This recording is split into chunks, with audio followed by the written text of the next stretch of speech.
Hi, thank you for tuning in. This is SC. This is Children for Christ, and you are welcome. I'm so grateful to you all for your comments and the likes and the feedback that has been coming in. That is what is shaping the topics that I bring your way. And yes, it's always good to share. We all learn from each other. From the last video, we talked about what habit is. We defined it in various ways. Talked about the synonyms and some key facts. Today we are learning how are habits formed. Why is it important to know why they are formed? If you are interested, stay tuned, don't go anywhere. Get comfortable and share. Share. Comment, click the notification button. So yes, how are habits formed? Do you know that 40% of the actions you and I perform each day is influenced by habits? Yes, 40% of them, of the actions we perform. 40% of the actions our children perform are influenced by that. So, for you and I, it is so key for us to know the actions and the habits that we have that influence us.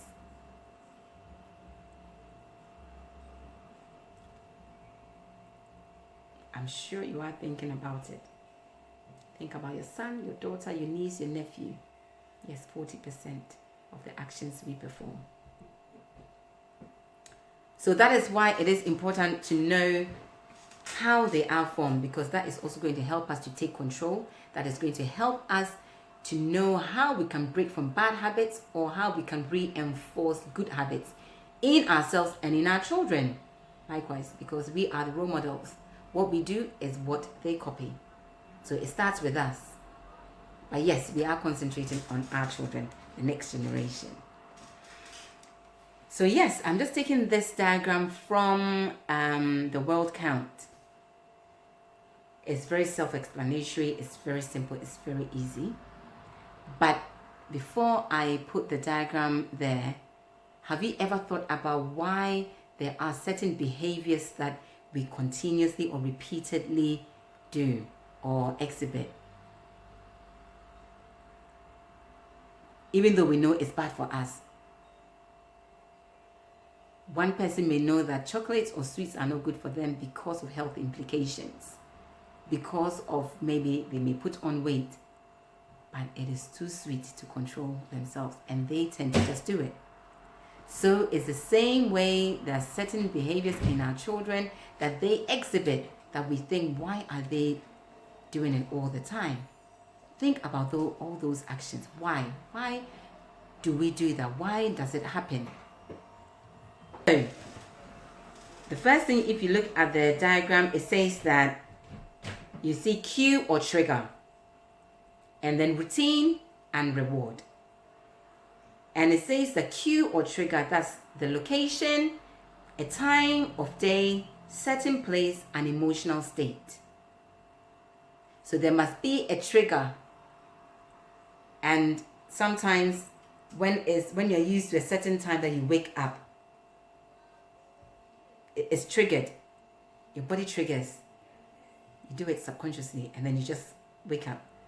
And then, or there's an emotional state when you feel a certain way, it triggers you to do something. Or when you're in a certain place, it causes you to act in a certain way, or you do something. And then when you do that, when you perform that action, then that becomes the second one, which is the routine.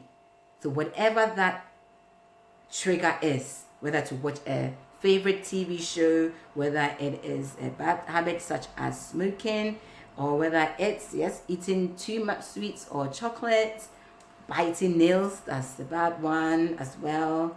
Adults do it, children do it. Why do we do it? Sucking the thumb for certain children.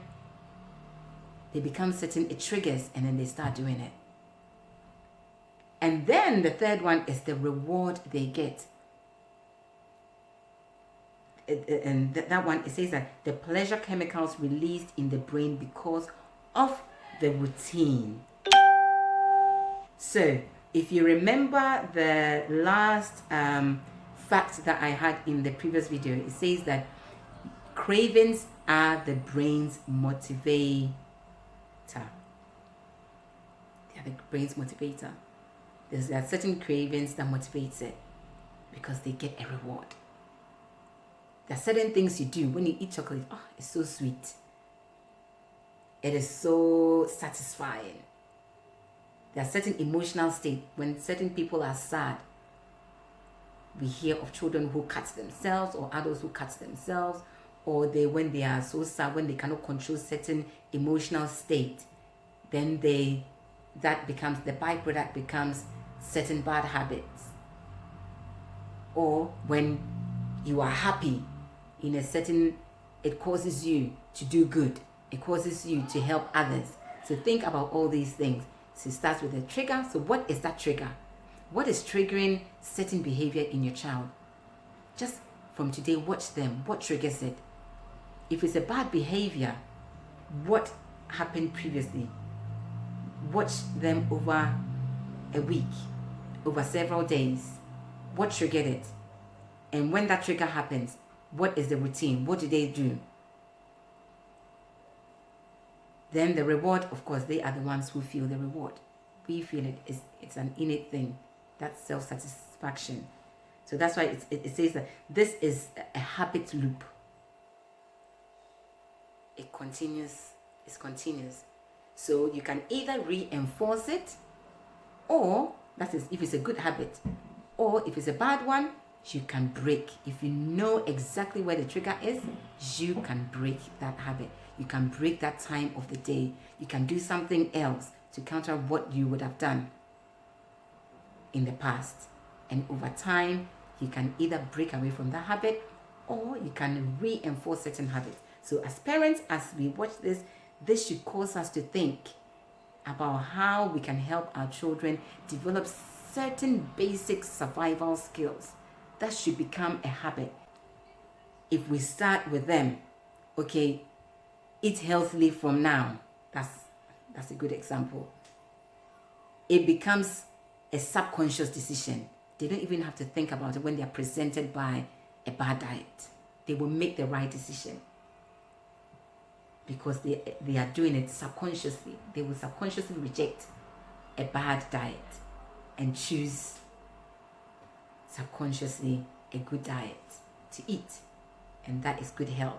And there are different ways, and as I said, as time goes on, we're going to go into why it's important to build certain habits in our children, good habits, I mean.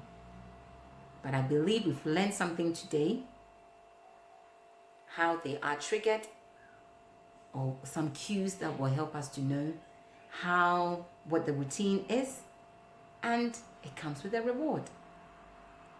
So that is why the reward system is good for us as parents. When you're developing certain habits, don't forget that reward.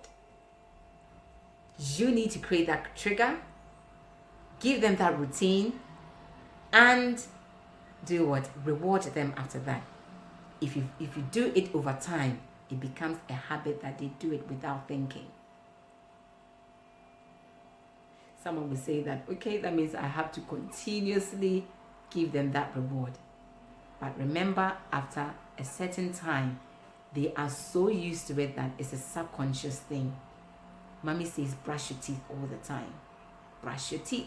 It's good for you. Brush your teeth when you wake up in the morning. Once it becomes a routine, you don't even have to talk about it. They just do. Because they are so used to that, they feel that satisfaction, that chemical release, how they feel. Because you've been reinforcing it with your words over time, that they just do it. And it works. Try it. I will try it. Thank you for tuning in. Please share, give your comments. And until next time,